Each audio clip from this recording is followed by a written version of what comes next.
the chairman of the Pakistan Tehreek-e-Insaf.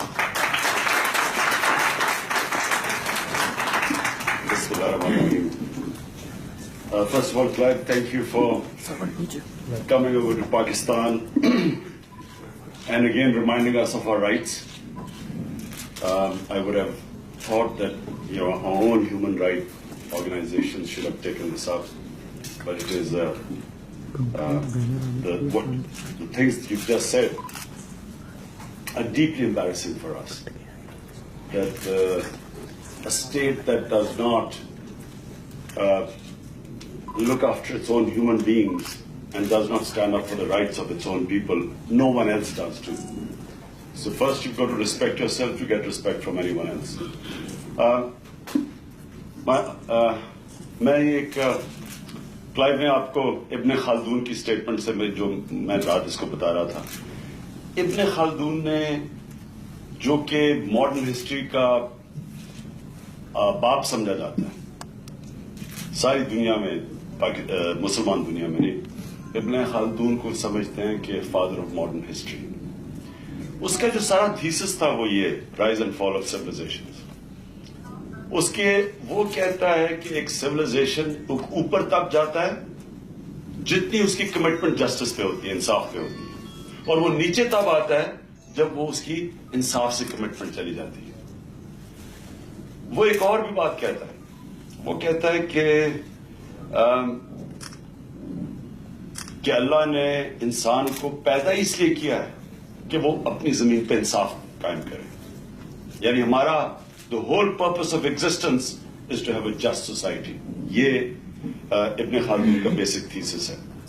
اور وہ پھر ایک اور بات کہتا ہے, اس کا کنٹمپٹ ہے ان لوگوں کے لیے, ان کو حقارت سے دیکھتا ہے جو ظلم دیکھتے ہیں اپنے ارد گرد ہوتے ہوئے اور کچھ نہیں کرتے.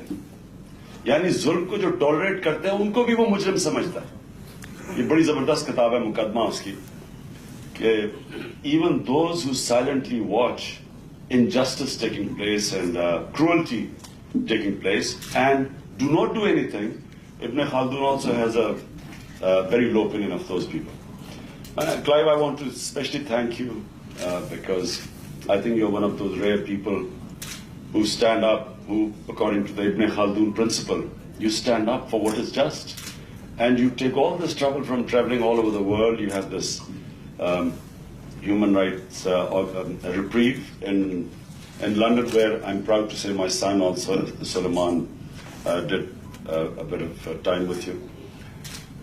لیکن میں اپنے پاکستانی قوم سے صرف یہ سوال پوچھتا ہوں کہ یہ جو انہوں نے ابھی اسٹیٹسٹکس دی ہیں کہ ہر ایک دہشت گرد کو مارنے کے لیے 9 بچے مرتے ہیں پاکستانی, تو ہمیں کوئی کسی کو اس کی فکر نہیں ہے.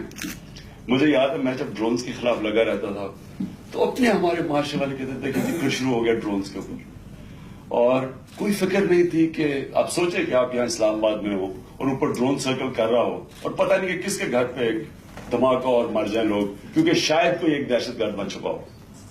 یار ذرا امیجن کریں. مجھے یاد ہے میں کراچی میں ایک یونیورسٹی کو ٹاک دے رہا, تو اس نے کہا عمران صاحب آپ نے وہ ڈرونز کی وجہ سے آپ کا ٹریفک جام ہو گیا, آپ کی ڈرونز کی پروٹیسٹ کی وجہ سے. میں نے کہا یہ سوچو کہ اگر تمہارے گھر کے اوپر ڈرون ہو جائے تو تم فکر کرو گی ٹریفک جام کی. یعنی ہم اتنے بے حس ہو گئے ناانصافیاں دیکھتے ہوئے اپنے معاشرے میں کہ ہم کچھ کرتے ہی نہیں ہیں. یہ شرمناک بات ہے کہ $1 ملین ایک امریکن یا یورپین مارا جائے ایکسیڈنٹلی ڈرون سے, اور افغانستان کے دیکھیں وہاں ان کے اوپر کتنا ظلم ہوا ہے.